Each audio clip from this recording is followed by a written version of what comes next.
Les maîtres des clés, j'espère que ça va, que tout est bien. Avant de commencer, n'oublie pas de cliquer sur la cloche pour recevoir les notifications quand j'envoie une nouvelle vidéo. Sujet du jour. Sujet du jour, les grandes écoles. On m'a posé la question à savoir est-ce que c'est utile. Alors je vais te donner mon avis sur ce sujet-là à propos des grandes écoles. Je ne vais pas répondre tout de suite catégoriquement à la question, mais d'abord on va étayer un petit peu le sujet et le développer un petit peu. Alors on dit les grandes écoles. Ça veut dire quoi les grandes écoles? Parce que si on dit grandes, bah, ça veut dire que quelque part, il y en a d'autres, elles sont petites. Et quand on parle de grandes écoles, il faut avoir en tête de quoi on parle. On parle de l'ENA, de Sciences Po, de Polytechnique, Centrale, etc. etc. Toutes ces écoles qui forment des élites intellectuelles, scientifiques, littéraires, politiques, économiques, etc. etc., etc., etc. Est-ce que c'est utile? Ben, en fait, utile, ça dépend des gens. C'est-à-dire que pour vivre dans l'absolu, non, c'est pas du tout utile. Il n'y a rien du... Les gens, ils ont vécu avant nous, et il y a des gens en Amazonie qui vivent toujours. Il n'y a pas de grande école. Il y a des flèches, des arcs, des ratons laveurs, et ils mangent des ratons laveurs. Donc dans l'absolu, pour vivre, non, c'est pas du tout quelque chose qui est utile. Après, dans un système, et par rapport à un cadre de vie, tu peux décider que ce soit utile pour toi. Tu peux voir que si tu fais Polytechnique, ça va te permettre d'avoir un poste, un super poste. Si tu fais l'ENA, si ça existe encore, parce qu'il y a des histoires de réforme, etc., eh bien, tu peux avoir un super poste. Surtout si tu es dans la botte, tu peux demander à rentrer au Conseil constitutionnel, à la Cour des comptes, etc., etc., etc., etc. Donc, ça dépend de toi, en fait,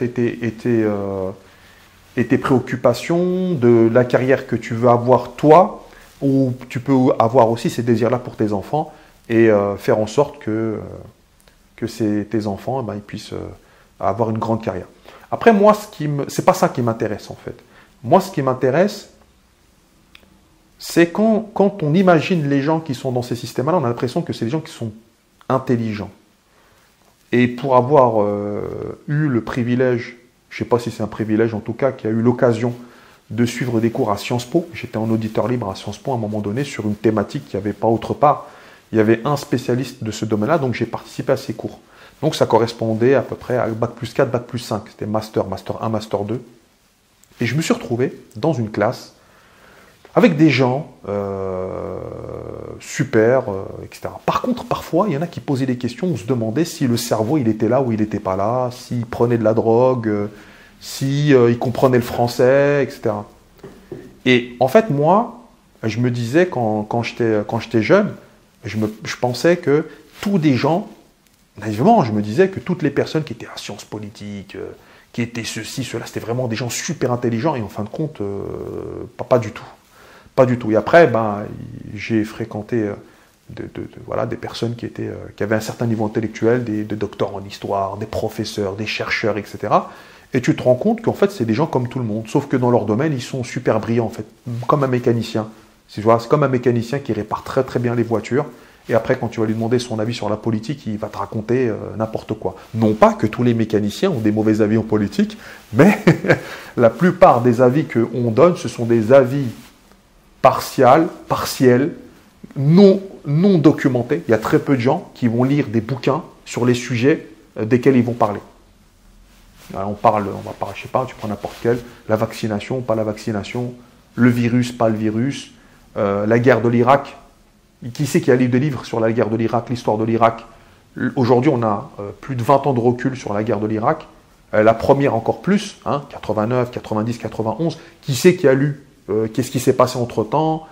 C'est quoi la vérité? Parce que 30 ans de recul, t'as quand même, ou 40 ans, tu as quand même des informations. Ou sur le Vietnam, on va prendre un truc un peu plus loin. Ou la Première et Deuxième Guerre mondiale. Mais en vérité, la plupart des gens en ont rien à faire. En ont rien à faire. Petite digression comme d'habitude. Donc, la finalité, c'est que si toi, tu veux en faire quelque chose qui va te donner une perspective de carrière parce que c'est important pour toi, ça peut être bien. Ça peut être bien. Tu peux crâner en société en disant ouais, moi je suis polytechnicien, moi je suis Sciences Po, moi je suis ceci, moi je suis cela. Mais dans ta vie à toi et dans ton quotidien, les gens que tu fréquentes, les écoles que tu vas faire, en quoi ça se traduit par de l'équilibre, par du bonheur, par une orientation dans ta vie. C'est ça la question à laquelle il faut répondre. Parce que on connaît tous, on le sait, mais on l'oublie en fait. Parce que les grands métiers, hein, comme médecin, avocat, je sais pas moi, notaire, etc., etc. Tous les grands métiers, parce que les grands métiers, ça sous-entend que les autres, ils ont des petits métiers. Comme les grandes écoles, ça sous-entend que les autres ont des petites écoles. Tu vois, petite école d'ingénieur, pas d'école du tout pour la plupart en réalité. Donc, est-ce que c'est utile? Ben, je pense que la réponse par rapport à ce que je viens de dire, elle est claire, c'est pas du tout utile. Est-ce que ça peut aider? Oui, ça peut aider, parce que parfois tu tombes sur des spécialistes. Comment dirais-je, c'est l'expérience humaine. Partout où il y a des êtres humains, tu peux tomber sur des gens extraordinaires, des gens adorables, des gens vraiment incroyables.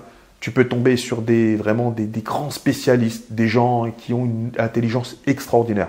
Mais aussi, tu peux tomber sur des gens, pas comme ça, en fait, pour ne pas donner des mots négatifs, on va dire, pas des gens comme ça, des gens un peu plus moyens, qui viennent chercher du réseau, qui viennent se faire un nom, qui viennent chercher une réputation, etc., dont l'objectif, il est autre. Et au milieu de tout ça, bah, qu'est-ce que tu fais toi, puisqu'au final, c'est toi le plus important. Et pour être heureux, combien de gens on connaît autour de nous? Bon, ils ont des grandes baraques, ils ont des bonnes bagnoles, ils ont tout ce qu'il faut, mais ils ne se sentent pas bien. Ils ne sont pas bien. Ils se sentent mal. Ils ont des problèmes de famille, ils ne savent pas parler, ils ne savent pas communiquer avec leurs conjoints, avec leurs enfants. Il y en a même qui se droguent. Hein. Il paraît qu'il y a même des gens dans les hauts postes qui se droguent et tout ça, des gens qui gagnent plusieurs dizaines de milliers d'euros, centaines de milliers d'euros, et ils se prennent la tête en fait. Si tu en arrives à ça, est-ce que tu peux considérer, est-ce que c'est utile au bout du compte? Je ne sais pas. C'est une question, c'est pas facile à répondre en fait. C'est pas facile à répondre. C'est pour ça qu'en vérité, c'est plus une question, un sujet à débat, plus que quelqu'un qui va te dire, voilà, la réponse, elle est comme ça. Donc c'est pour ça que ton avis m'intéresse énormément. Alors si tu as fait une grande école, j'aimerais bien savoir, dans les commentaires, sur l'aspect humain, qu'est-ce que ça t'a apporté? Sur l'aspect philosophique, hein, construction de ta vision de la vie, qu'est-ce que ça t'a apporté? Quel bilan tu fais de toutes ces années passées avec ces personnes-là? Moi qui ai fait un petit chemin, mon bilan, il est que j'ai appris, j'ai même gardé des contacts avec cet enseignant-là, on est resté plusieurs années en contact, on a échangé des livres, on a échangé des discussions, donc moi j'ai quand même eu un intérêt. Après, les gens là-bas, est-ce que tout le monde est intelligent? Ben, en fait, ça n'existe pas, c'est comme si tu vas dire au restaurant, tu rentres dans un restaurant, tu te dis, ouais, est-ce que tout le monde est intelligent dans ce restaurant? Ah non, tu ne peux pas savoir. Tu peux pas savoir. Et en plus, le truc aussi, c'est que tant que tu n'as pas fréquenté les gens, c'est compliqué, même en les fréquentant, c'est compliqué de donner un avis. Parce qu'il peut ne pas être intelligent selon ta définition à toi, mais parfaitement serviable, aimable, empathique.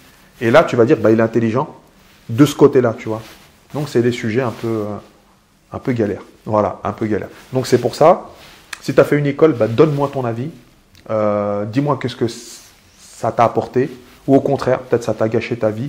Peut-être qu'aujourd'hui, tu fais complètement un autre truc qui n'a rien à voir. Mais c'est peut-être parce que tu as fait ça avant que ça t'a amené vers ce truc-là, vers cette voie-là, vers ce métier-là, vers cette passion-là. Voilà, donc je te donne rendez-vous pour une autre vidéo. Et n'oublie pas de t'abonner.